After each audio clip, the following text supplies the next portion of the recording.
8 नवंबर 2016 रात के करीब 8 बजे देश के करोड़ों लोग अपना काम खत्म करके घर पर थे। तभी टीवी पर एक अचानक घोषणा होती है और सिर्फ कुछ ही मिनटों में लोगों के हाथ में रखे 500 और 1000 के नोट बस कागज बन जाते हैं। क्या था ये फैसला, क्यों लिया गया और क्या सच में इससे काला धन खत्म हुआ या कुछ और ही हुआ? ये कहानी है डीमोनेटाइजेशन इन इंडिया की। एक ऐसा फैसला जिसने पूरे देश को एक ही रात में बदल दिया। 8 नवंबर 2016 की शाम नरेंद्र मोदी ने देश को संबोधित किया। उन्होंने घोषणा की कि रात 12 बजे से 500 और 1000 के पुराने नोट कानूनी रूप से मान्य नहीं रहेंगे। ये दोनों नोट उस समय देश की कुल नकदी का लगभग 86% हिस्सा थे। लोग हैरान थे। कुछ लोगों को तुरंत समझ आ गया कि उनके पास रखा कैश अब बेकार हो चुका है। कुछ लोग टीवी के सामने चुपचाप बैठे रहे, जैसे समझ ही नहीं पा रहे कि अभी अभी क्या हुआ है। सरकार का कहना था कि ये कदम काले धन, भ्रष्टाचार, नकली नोटों और आतंकवाद को रोकने के लिए लिया गया है। अगले ही दिन सुबह बैंकों और एटीएम के बाहर लंबी लंबी कतारें लग गईं। हर किसी के हाथ में पुराने नोट थे और सबको उन्हें बदलना था। शुरुआती दिन बहुत मुश्किल भरे थे। लोग घंटों तक लाइन में खड़े रहते। कई जगह पीने के पानी तक की व्यवस्था नहीं थी। कुछ लोगों की तबीयत बिगड़ गई और कुछ लोगों की मौत की खबरें भी सामने आईं। गांव हो या शहर, हर जगह बस एक ही बात चल रही थी, नोट बंद हो गए। छोटे दुकानदार, दिहाड़ी मजदूर और किसान सबसे ज्यादा प्रभावित हुए। उनके पास बैंक खाते या डिजिटल भुगतान के साधन कम थे। नकद ही उनका सहारा था।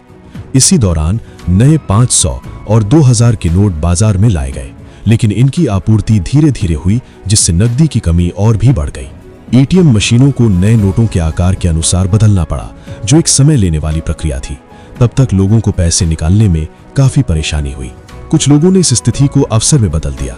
डिजिटल भुगतान जैसे यूपीआई, मोबाइल वॉलेट और ऑनलाइन ट्रांजैक्शन तेजी से बढ़ने लगे। पहली बार देश के कई हिस्सों में लोग बिना नकद के लेन देन करने लगे। लेकिन सवाल वही था, क्या नोटबंदी अपने मुख्य उद्देश्य में सफल रही? 2018 में रिजर्व बैंक ऑफ इंडिया ने अपनी रिपोर्ट में बताया कि लगभग 99.3% बंद की गई मुद्रा बैंकिंग सिस्टम में वापस आ चुकी थी। इसका मतलब ये था कि जितना काला धन नकद के रूप में होने की उम्मीद थी, वो सिस्टम के बाहर नहीं रहा, बल्कि बैंकों में वापस आ गया। विशेषज्ञों का मानना था कि काला धन सिर्फ नकद में नहीं होता, बल्कि जमीन, सोना और विदेशों में रखे खातों में भी होता है।